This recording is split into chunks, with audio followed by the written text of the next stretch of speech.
যেদিন আকাশটা কেঁপে উঠেছিল জিনদের গরজলে, সমুদ্রের গভীর থেকে জেগে উঠেছিল সামুদ্রিক জিন, আকাশে বেড়াচ্ছিল রহস্যময় ডানাওয়ালা ঘোড়া। সেদিন তাকদীরকে চ্যালেঞ্জ করেছিল এক জিন, কিন্তু সুলাইমান আলাইহিসসালামের দরবারে প্রকাশ পেল ক্ষমতা, এক বিস্ময়কর ইমানের এক অধ্যায় যা বদলে দিল পৃথিবীর সব ইতিহাস। কি আছে এই ভিডিওতে জানতে হলে দেখতে থাকুন এই পুরো ভিডিওটি।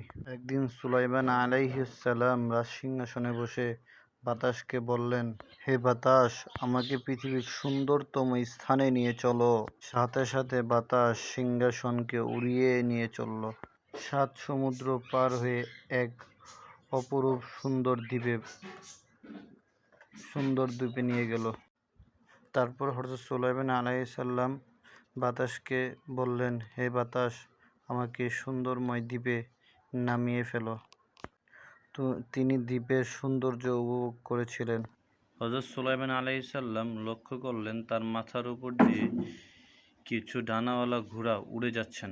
তিনি তাদের অপরূপ সুন্দর দেখে মুগ্ধ হলেন। তিনি এক দৃষ্টিতেই তাকিয়ে নিলেন, কিন্তু মুহূর্তের ভিতরে দৃষ্টির আড়ালে চলে গেল। এবার হযরত সুলাইমান আলাইহিসসালাম উড়ন্ত সিংহাসনে ঘোড়াগুলার পিছু নিলেন, কিন্তু ঘোড়াগুলা এত দ্রুতগামী ছিল যে সুলাইমান আলাইহিসসালাম তাদেরকে ধরতে পারতেছিল না। অবশেষে তিনি ওই দিন ফিরে আসলেন। পরের দিন রাজদরবারে উনি জ্ঞানী ব্যক্তিদের সাথে আলোচনা করলেন। আপনারা কি জানেন যারা ডানাওয়ালা ঘোড়া আকাশে উড়ে, এদেরকে কোথায় পাওয়া যায়? একজন সেনা বললেন, হুজুর, এইসব কথা আমরা কোনো সময়ই শুনিনি, কিন্তু জিনের রাজা হয়তোবা জানতে পারেন। তিনি বললেন, জিনের রাজাকে ডেকে নিয়ে আসো। কয়েকজন সৈন্য জিনের রাজাকে খবর দিতে গেলেন, গিয়ে বললেন, হে জিনের রাজা, সুলাইমান আলাইহিসসালাম আপনাকে ডেকেছেন। রাজা রাজদরবারে এসে পড়লেন, হুজুর, আপনার আদেশ পালনে আমি প্রস্তুত। সমুদ্রের মাঝখানে একটি দ্বীপ আছে, দ্বীপের ভিতরে ডানাওয়ালা ঘোড়া আছে, ওদেরকে তুমি ধরে নিয়ে আসো। হুজুর, অন্য আদেশ দেন, এই কাজ আমার দ্বারা সম্ভব নয়। তখন এক সেনা বললেন, তুমি কি সুলাইমান আলাইহিসসালামের আদেশ পালন করবে না? জিন বলল, হুজুর, ঘোড়াগুলো এত দ্রুত যায় যে ধরা অসম্ভব। হুজুর, চন্দন নামে একটু জিন আছে যেটা সমুদ্রের নিচে লুকিয়ে আছে, সেই কাজটি করতে পারে।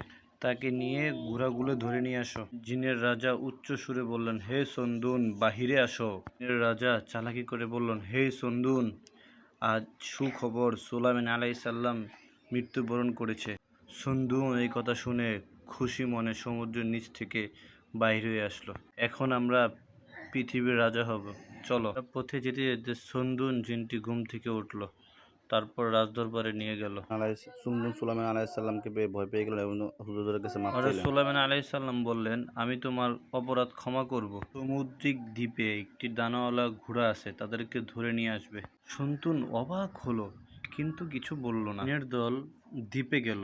এই ঘোড়াগুলো ধরা প্রায় অসম্ভব, কিন্তু একটি কৌশল আছে, যে কৌশলগুলো অবলম্বন করলে আমরা তাদেরকে ধরতে পারবো। তারা যখন উঠতে উঠতে ক্লান্ত হয়ে যায়, তখন তারা পানি খেতে আসে। তখন আমরা পানির ভিতরে নেশাদ্রব্য মিলিয়ে দিব।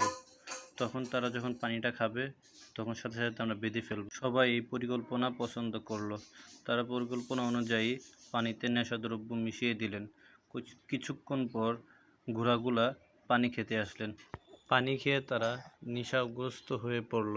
তারপর জিনরা তাদেরকে রশি দিয়ে বেঁধে, ঘোড়াগুলোর সৌন্দর্য এত মুগ্ধ করে যে হযরত সুলাইমান আলাইহিসসালামকে, সুলাইমান আলাইহিসসালাম এক দৃষ্টিতে ঘোড়ার দিকে তাকিয়েছিল। ঘোড়াগুলো দেখতে দেখতে তিনি আসরের নামাজের সময়ই ভুলে গেলেন। সূর্য অস্ত যাওয়ার সময় হলো। হঠাৎ ওনার নামাজের কথা মনে হলো। তখনই তিনি চমকে উঠলেন। তিনি তওবা করে আল্লাহর কাছে বললেন, হে আল্লাহ, এই সৌন্দর্যের ভিতর মুগ্ধ হয়ে আমি আপনার ইবাদতের কথা ভুলে গিয়েছি, আমাকে মাফ করে দেন। তিনি কাঁদতে লাগলেন।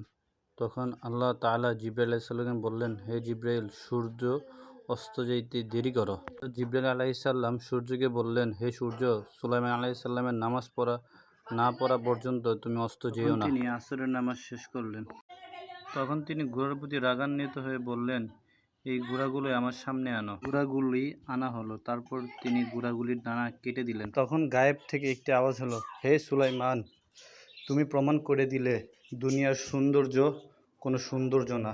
দুনিয়ার সৌন্দর্য থেকে আল্লাহর ভালোবাসা তোমার কাছে সবচেয়ে বড়। কথা একদিন হযরত সুলাইমান আলাইহিস সালাম তার সিংহাসন নিয়ে একা আকাশে উঠতেছিলেন। তখন তার সামনে একটি জিন ভীত এবং ভয়প্রাপ্ত অবস্থায় তার সামনে এসে বলেন। তখন সুলাইমান আলাইহিস সালাম জিনকে বললেন, কি হয়েছে তোমার?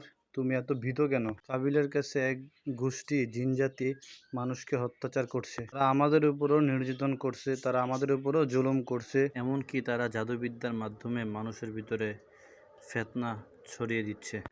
এর ফলে মানুষের ঈমান নষ্ট হচ্ছে, মানুষ সঠিক পথ থেকে বিচ্ছিন্ন হচ্ছে। হুজুর, আপনি দ্রুত এর বিচার করতে হবে। এ কথা শোনার পর তিনি দেরি না করে সাথে সাথে তার উড়ন্ত সিংহাসন নিয়ে চলে গেলেন। মুহূর্তের ভিতরে তিনি জিনদের আস্তানায় চলে গেলেন। হে অহংকারী জিন সম্প্রদায়, আল্লাহকে ভয় করো, তার পথে ফিরে এসো। জিনেরা জানতো না আল্লাহ তাআলা তাকে কতটা ক্ষমতা দিয়েছে। জিনরা বলল, আমরা কাউকে ভয় করি না, কাউকে পরোয়া করি না। সুলাইমান আলাইহিস সালামের জিনরা তার সিংহাসন ঘেরাও দিয়ে বলল, তুমি কে? তোমাকে আমরা চিনি না, আর তোমাকে তো আমরা পরোয়া করিই না। জিনেরা আরো বলল, যদি তোমার ক্ষমতা থাকে তাহলে আমাদেরকে হারিয়ে দেখাও। এর এই কথা শুনে সুলাইমান আলাইহিস সালাম তার অলৌকিক মুজিজা বার করলেন। তিনি যখন তাদের দিকে তাকালো, প্রচণ্ড পরিমাণে ঝড় শুরু হয়ে গেল। মাটি ফেটে লোহার শিকল বের হতে থাকলো। একে একে জিনদের বন্দি করে ফেললো। তারা এক ইঞ্চি লড়তে পারল না। আর এদিকে জিনেরা সুলাইমান আলাইহিস সালামের পায়ে পড়ল, কে আপনি? দয়া করে আমাদেরকে ক্ষমা করেন, আমি দাউদের পুত্র, আল্লাহর নবী। সুলাইমান আলাইহিস সালাম, আল্লাহ আমাকে বিশেষ শাসক বানিয়েছে। সাবধান, এই দুনিয়াতে বিশৃঙ্খলা সৃষ্টি করিও না, না হয় আল্লাহর শাস্তিতে ধ্বংস হয়ে যাবে তোমরা। তারপর জিনেরা সুলাইমান আলাইহিস সালামের কাছে আল্লাহর একত্বতা মেনে নিলেন এবং আল্লাহ নবীজি হিসেবে সুলাইমান আলাইহিস সালামকে মেনে নিলেন। আর তারা প্রতিজ্ঞাবদ্ধ হলো যে দুনিয়াতে যতদিন থাকবে তারা আর বিশৃঙ্খলা সৃষ্টি করবে না, আর মানুষের উপরে কোনো সময় অত্যাচার করবে না। আর এইভাবেই জিনেরা সুলাইমান আলাইহিস সালামের শাসন মেনে চলতো। তো এর মাধ্যমে আমরা কি শিখলাম? শেখার অনেক কিছু আছে। আল্লাহ তাআলা আমাদেরকে এই ঘটনার যেগুলো বলছি সেগুলো মানার তৌফিক দান করুন। ওয়া আখির দাওয়ানা আনিল হামদুলিল্লাহি রাব্বিল আলামিন।